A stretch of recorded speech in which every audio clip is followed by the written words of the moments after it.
De regreso con más de Al Punto de la Tarde, hoy con Al Punto de Salud, bajo la coordinación del doctor Elvin Castillo, teniendo como invitado a un distinguido médico epidemiólogo de la República Dominicana. Estamos hablando de epidemiología. Vamos a hablar, quedábamos sobre la mesa, nos quedó la interrogante sobre la diferencia en las pruebas típicas para determinar la existencia del COVID o no en el cuerpo humano. La antígena y la PCR, la diferencia entre estas dos pruebas. Adelante, doctor. Muy interesante. La población debe entender que las pruebas a nivel médico tienen un objetivo. No se hacen pruebas simplemente para decirle al paciente usted tiene o no tiene, sino que cuando un médico indica una prueba está buscando algo, confirmar algo, validar una etapa, pasar a un tratamiento. Yo no puedo en ciertos tratamientos, por ejemplo en oncología, yo no puedo dar cierto tratamiento hasta que yo no tenga pruebas que validen ciertos niveles de sangre o de cualquier cosa. Así que con relación al COVID, hemos tenido muchas diferencias a nivel global sobre el uso de pruebas. Porque es necesario para la vigilancia epidemiológica, pero también es necesario para el tratamiento clínico. Y dirían por ahí la gente de salud mental y psicólogos que también es necesario para la paz mundial. Porque muchas familias, muchas personas han desarrollado ansiedad y estas crisis nerviosas relacionadas al COVID por el desconocimiento y buscando soluciones incluso donde no las hay. Así que las pruebas PCR son las pruebas más específicas, las más costosas porque sus técnicas de laboratorio son más complejas. Incluso el mundo no estaba listo para procesar tantas pruebas de COVID-19 que ni los países más grandes han podido hacer toda la prueba que necesitan. Hacer prueba en una población grande es muy difícil, por lo que ustedes ya conocen. Incluso una prueba de PCR, lo mínimo que dura es 4 horas por cada persona. Entonces, en un día no se puede procesar los 11 millones de dominicanos para hacer una PCR. Ya desde ese punto de vista sabemos que es complejo la PCR. La población tiene que entender que la PCR es una prueba clínica que necesita el experto médico para validar, para un tratamiento, para continuar una estrategia, o si el Ministerio de Salud necesita validar ciertos datos. Ya el día de hoy contamos con el antígeno.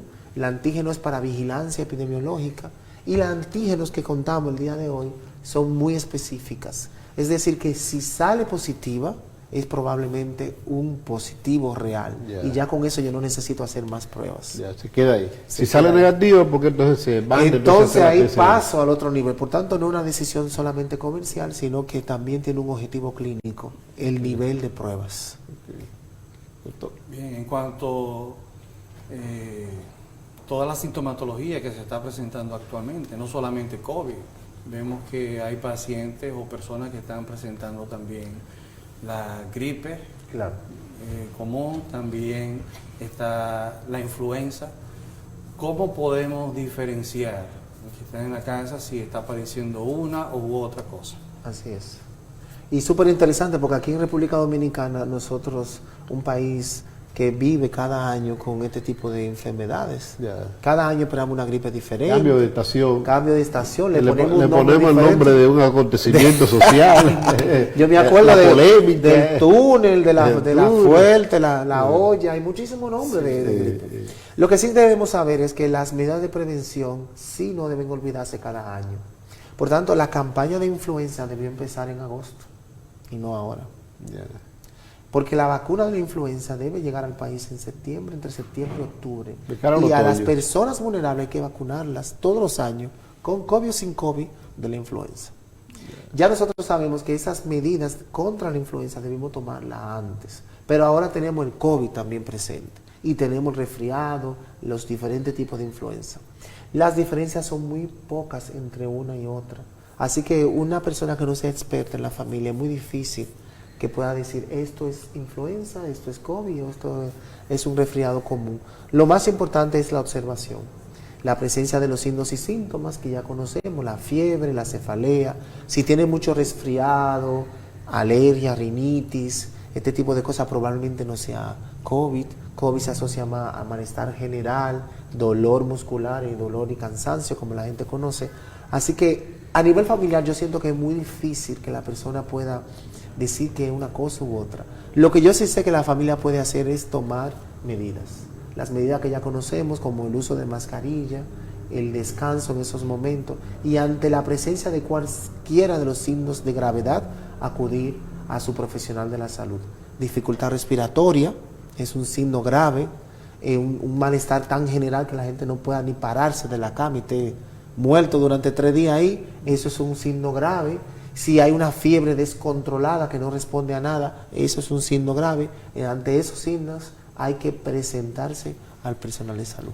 O sea que no podemos fiarnos o confiarnos de que es gripe o alguna otra cosa, sino que hay que acudir al médico para confirmar eso. Cuando haya signos graves, así es. Y miren que lo que ha pasado recientemente. Muchas de las famosas gripes simplemente eran COVID. Eran COVID, segurísimo. ¿Y por qué son COVID ligeros o menos graves? Es muy probable que en personas jóvenes o personas con vacunas ya aplicadas, esta segunda, quinta ola que tenemos ahora es muy leve, los signos y síntomas. Entonces, al ser leves, la gente dice es gripe, pero era COVID. Ya. Una pregunta, doctor.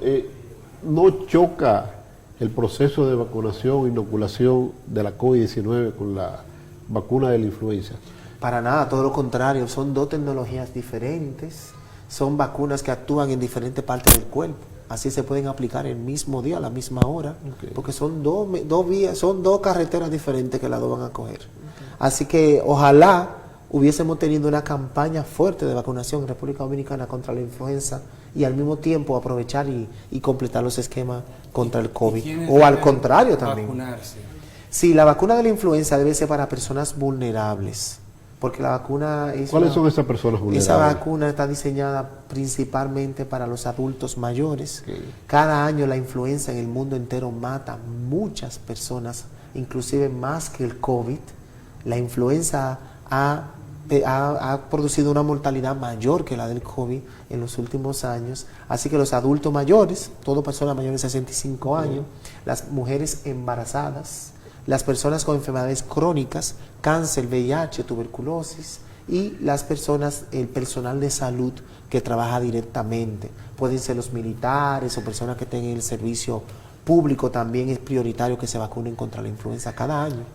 ¿Por qué se asocia la variación del clima a la propagación de los virus? Es estacionario. O sea, por ejemplo, otoño, ya invierno en los países nórdicos, todo el mundo tiene gripe, todo el mundo puede ser afectado de la COVID, porque incluso se dijo aquí una vez, un famoso psiquiatra que por asunto de ética, me voy a reservar el nombre, un famoso psiquiatra, dijo que aquí en República Dominicana no había COVID en verano, porque el calor del pavimento, el sol se iba a acabar con el COVID, que aquí eso se iba. Como que el COVID tiene que ver con temperatura. Exacto. Para nada, no. Mire, las enfermedades virales y bacterianas, como el dengue también, y otras enfermedades que conocemos, la malaria, conocemos en República Dominicana, tienen ciclos o estaciones de reproducción natural, por así decirlo. Así que la influenza se asocia casi siempre en la mayoría de los países al inicio de la temporada de frío. Temporada frío. Hay muchos factores, cambia el clima, cambia el sistema inmunológico de nosotros, tenemos que abrigarnos ahora. También, por ejemplo, en los países nórdicos, las personas comienzan a quedarse más en casa y por tanto están más cerca, y al estar más cerca se le transmite más fácil la enfermedad, que en verano todo el mundo está en la calle, en bicicleta, en los parques. Así que hay muchos factores medioambientales que influyen en esto. Pero si ya conocemos cuándo inician las enfermedades, lo que debemos hacer es tomar medidas antes de, y no como cada año esperar que explote el número de influenza para decir, hay influenza en la República Dominicana, si ya sabíamos que venía. Con el dengue no pasaba igual. Cada año sabíamos que la temporada de las lluvias aumentaba el número de dengue, ¿sí o no? Entonces no podemos esperar que empiece mayo, las lluvias, la muerte por dengue para decir, hay dengue. Un médico, ministro de Salud Pública, que dijo que si cada dominicano mataba un mosquito, el dengue se acababa. Se acababa. Había que matar a los seres humanos también, porque el dengue es nosotros que estamos en los mosquitos. En cuanto a la forma de presentación, sabemos que incluso de antes de la vacuna, vemos que hay pacientes que presentan una forma grave y hay otros que no son tan susceptibles a presentar esta forma grave. incluso están los llamados asintomáticos. ¿Cuáles factores? ¿Hay algún factor genético? ¿Hay algún factor en la raza, socioeconómico, algo que influya en este asunto? Sí.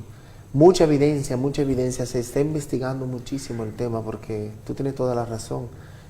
Todavía no se sabe a cabalidad porque hay personas que en una primera etapa pasan a una etapa grave, es decir, una primera infección se agrava mucho y otros que simplemente son asintomáticos. Fíjense que la primera etapa del COVID, los niños, no había caso de niños, ni hubo cero muerte de niños, pero cuando hacíamos prueba encontrábamos COVID en niños. ¿Entiendes? Entonces hay mecanismos inmunológicos que te protegen de la forma grave de la enfermedad y eso es lo que se está conociendo. Lo que sí sabemos el día de hoy, sí estamos seguros, es qué agrava el COVID y ese es el punto importante. Personas obesas, personas con enfermedades crónicas, diabetes, hipertensión, personas con problemas pulmonares, fumadores crónicos, utilizadores de juca y otros elementos importantes para la capacidad respiratoria, ese grupo de personas sí se sabe que se agrava. Entonces, como ya conocemos eso, entonces podemos evaluar tempranamente el tratamiento para esas enfermedades. Aprovechando que menciona eso de la juca, hay personas que entienden que eso no es tan dañino para la salud como el cigarrillo normal. ¿Qué tú opinas? No, es buenísimo. Como dicen por ahí, dejen que la gente... Para nada. Lo que hay que entender es que la juca no es mala. Lo que es malo es lo que deja en tu pulmón. La juca es buenísima. Lo que es malo es inhalarla. Eso es lo malo. Ella es buenísima ya en la mesa, guardada.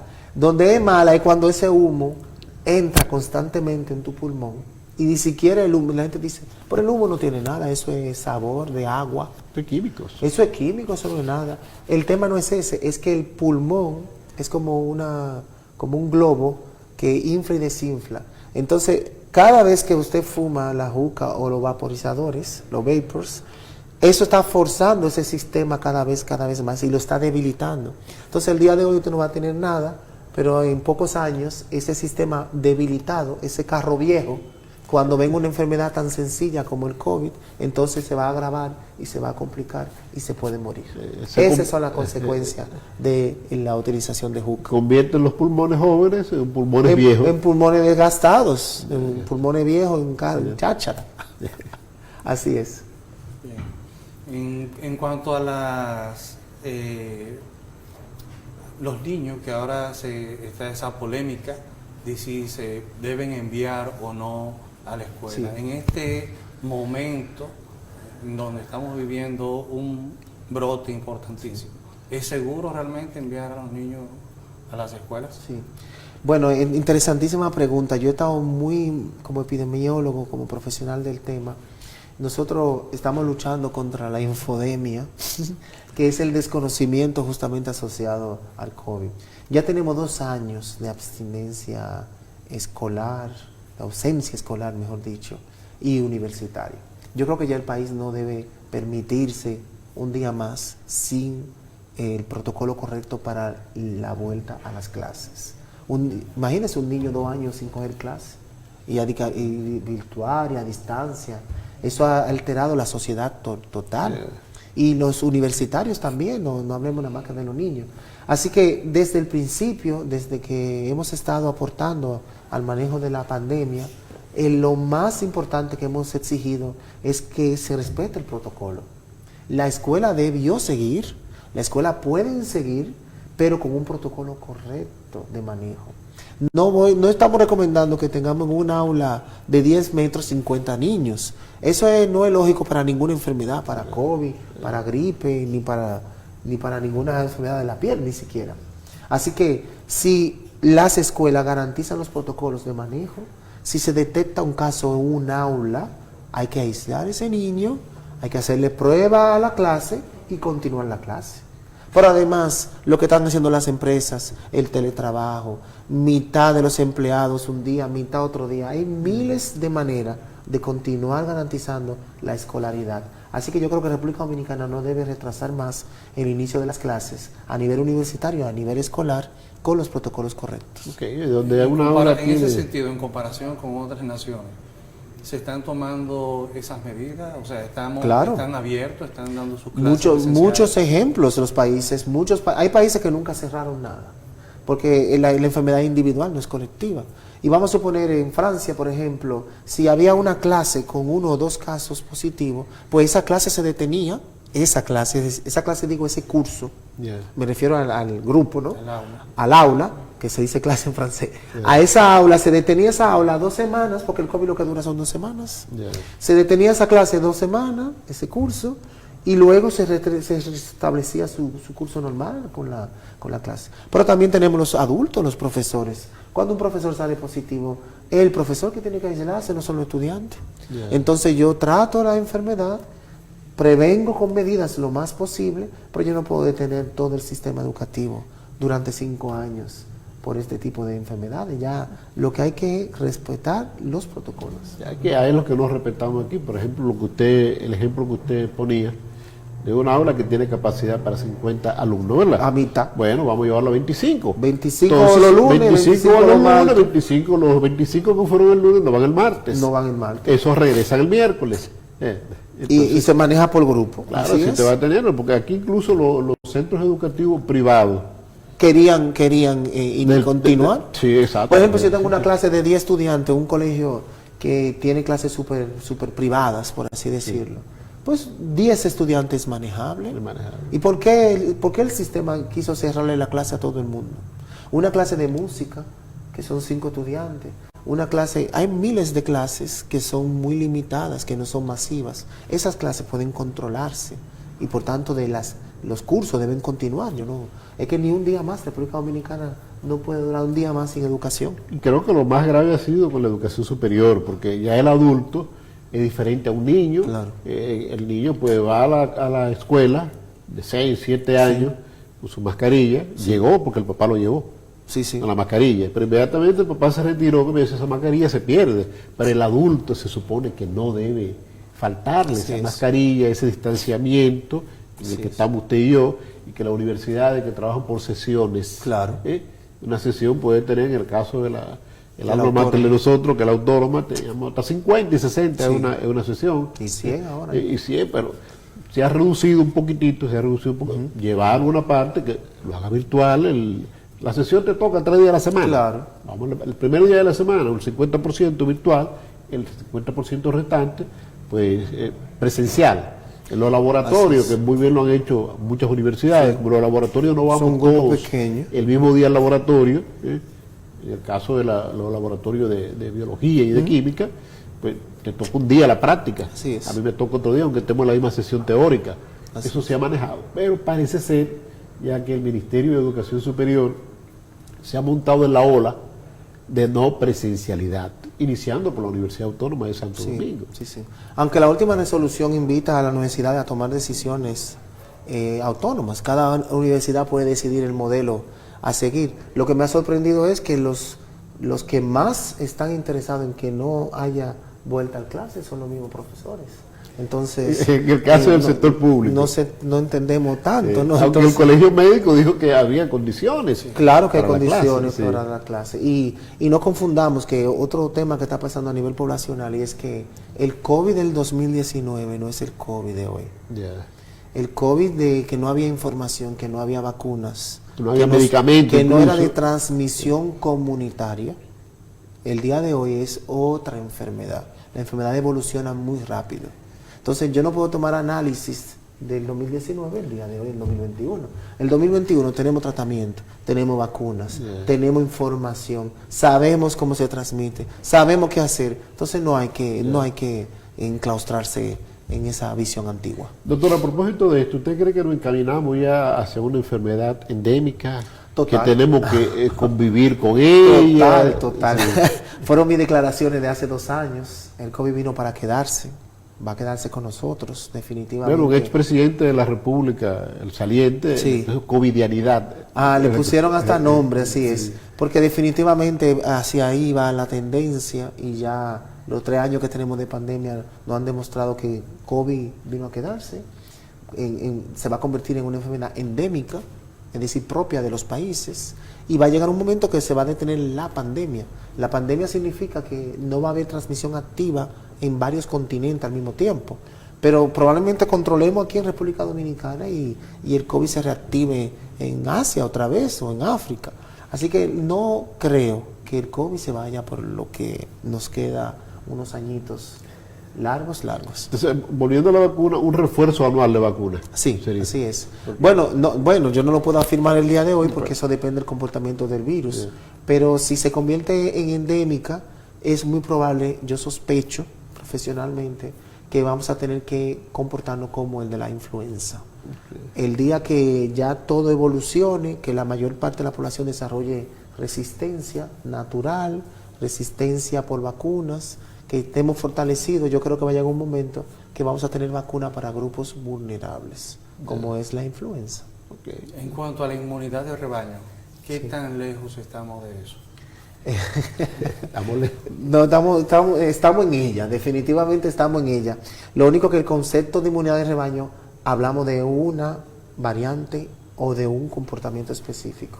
Por tanto, cuando hablábamos en la primera etapa de la inmunidad de rebaño para COVID, no nos imaginábamos que íbamos a tener tantas variantes importantes circulando.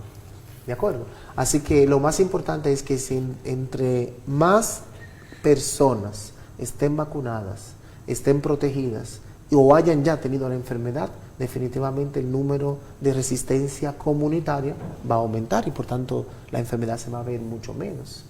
Eso es definitivamente un evento que va a ocurrir en la actualidad. Pero así teóricamente decirte, la inmunidad de rebaño va a llegar en febrero del 2023, si vacunamos a todo el mundo automática, no, nunca lo fue, nunca ha sido un concepto tan mecánico para uno poder asegurarlo de esa manera. No se ha llegado al 70% de la población. Ni siquiera, pero para una variante, entonces ya tenemos varias variantes, tenemos combinaciones. El dislocamiento con relación a la vacuna, que estábamos la mayoría con la segunda dosis, de repente, bueno, la tercera dosis, mucha gente entendió, bueno, ya eso es como un relajo la vacuna, porque no bien concluimos con la segunda, ya nos están promoviendo inocular. Es que el concepto es dosis de refuerzo, no tercera, porque no es por un número. Claro. Entonces es un tema de comunicación que debemos hablar siempre del refuerzo, porque después de la segunda ya es un refuerzo lo que necesitamos. Yeah. Ese refuerzo puede ser anual, puede ser cada 6 meses, pero la población conoce otros refuerzos, ya se han hecho refuerzos de otras vacunas. Yeah. A todos cuando niños nos pusieron refuerzos. Sí. Así que los refuerzos son algo natural en la salud. Yeah. Bueno, pues vamos a la última pausa, doctor, y regresamos en breve ya con la parte final. Nosotros acostumbramos en la parte final del programa siempre a presentar los boletines de la evolución de la COVID-19. Sí. Queríamos que usted también nos acompañe en esa parte, que nos analice un poquito el comportamiento ya de los boletines.